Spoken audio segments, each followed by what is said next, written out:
Congress threatens to blow up parts of Taiwan in order to block China from attacking Taiwan.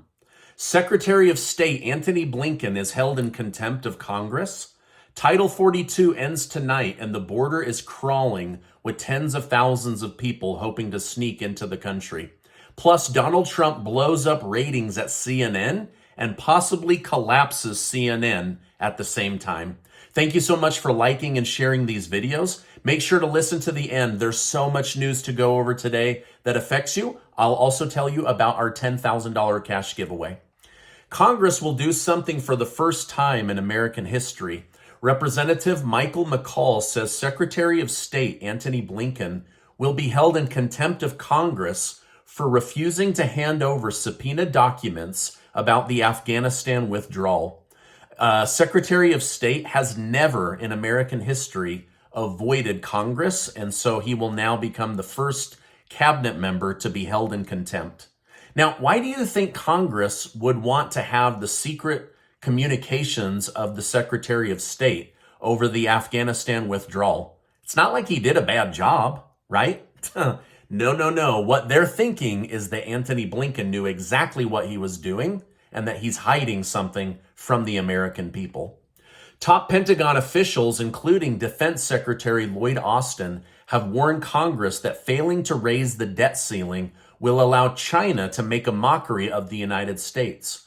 Lloyd explained that we wouldn't be able to fulfill promises made to our allies. We wouldn't be able to predictably pay the military troops, which would lead to confusion that China could use to their advantage. Democrat Senator Jack Reed asked Lloyd if this was giving China a huge opportunity to provide disinformation to American citizens.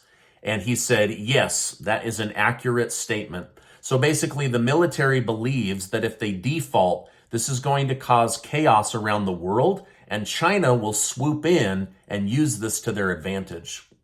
Well, the U.S. government just ensured FTX investors will get back little to no money. After acknowledging that FTX was a scam and a Ponzi scheme, the IRS has just filed a claim with the bankruptcy court judge to collect $44 billion in unpaid taxes. This means the IRS will likely take every red cent of money that was supposed to be returned to FTX investors. I just said turd. That was a Freudian slip. All right, now, how about the IRS collecting taxes on a totally fake company that screwed nearly 1 million humans out of money? Unbelievable. Members of Congress have just called for the United States to commit to blowing up Taiwan's semiconductor factories should the country of China invade them. For instance, Democrat Representative Seth Moulton stated, the United States should make it very clear to the Chinese that if you invade Taiwan, we're going to blow up the semiconductor factories. However, Taiwan did not receive this statement well. Taiwan Defense Minister Chiu Kuan-cheng stated, it is the military's obligation to defend Taiwan, and we will not tolerate any other blowing up of facilities. What a dumb idea. Oh my gosh. Okay. Well, it did come from Congress. With Title 42 expiring tonight, hundreds or thousands of people have been spotted in areas on the border looking to sneak in. Some reports say that there are tens of thousands of people just waiting to enter the country. Now, according to Bill Mulligan, he said that migrants in the El Paso region will be given pamphlets handed out by Border Patrol on how to leave the country or be arrested. They're literally going to hand them pamphlets. Hey, welcome to the country, but I gotta warn you, you might be arrested. Come on in. Jeez Louise. All right, now the Union for the Border Patrol put out this statement today. Field reports from agents across the southern border verify the enormity of this tidal wave of illegal aliens coming now. Huge groups are overwhelming stations and it's completely out of control. Massive releases beginning and it's going to get much worse. Thanks, Biden. So who do you trust? Mayorkas, the Department of Homeland Security head who's lied to Congress multiple times, or the actual Border Patrol that says this is about to get out of control? Let me know your thoughts down below. Now, several Democrat representatives in Congress say there is no border crisis. This is a made-up talking points for Republicans to use in order to scare Americans into voting for Republicans. So there is no border crisis. But let me know your thoughts down below. Is there a border crisis or is it a made-up story? Just let me know. Border crisis, made-up story. Elon Musk of Twitter announced today that he has found a replacement CEO for Twitter. So far, all we know is that she is a woman and that she will start in about 6 weeks.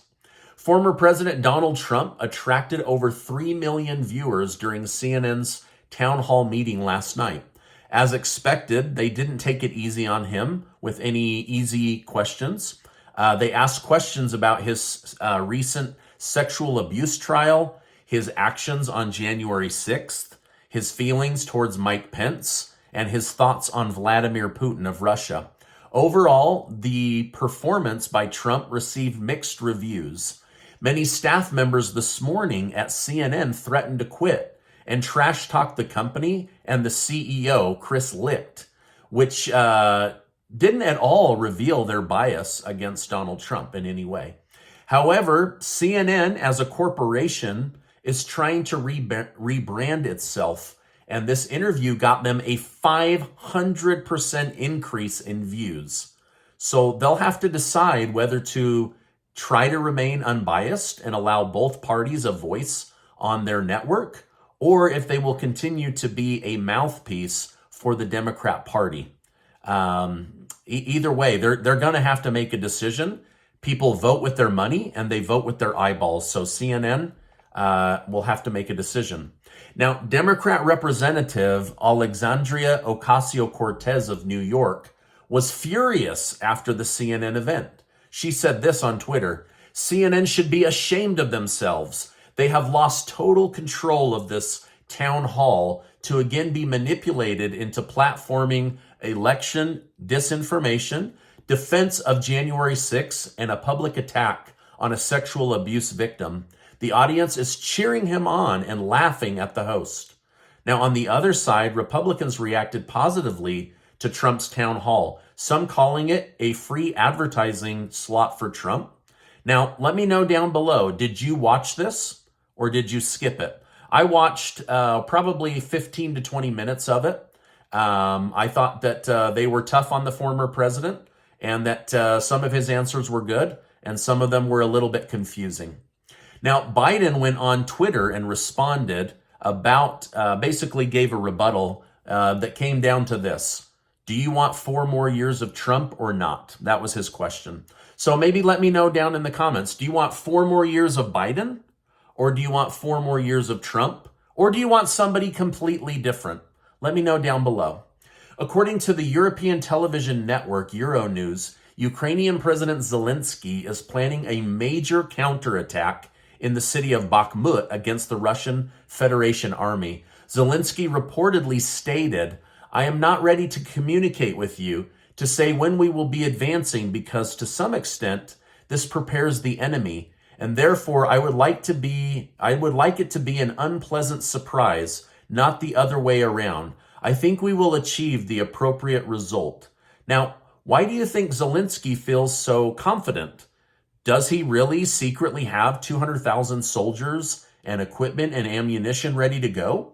Or was this a false story that's been circulating the internet? He seems confident, and he's also trying to keep it a secret, so I'll continue to report to you on what actually happens. Bloomberg reported that the Biden administration has requested high-level meetings from China for multiple weeks in a row and been completely ignored.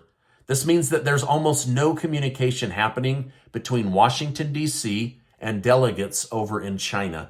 The only communication that is happening is between National Security Advisor Jake Sullivan and Chinese diplomat Wang Yi, who basically both admitted we're just keeping lines of communication open. Now, before you go, I want to remind you that you are amazing. I appreciate you stopping by today. There's a lot of places to get your news, and I hope to continue to get your eyeballs and your support right here on my YouTube channel. Now, before you go, will you please give this video a like? Make sure you're subscribed to the channel. Check out this super important video, and I will see you on the next video.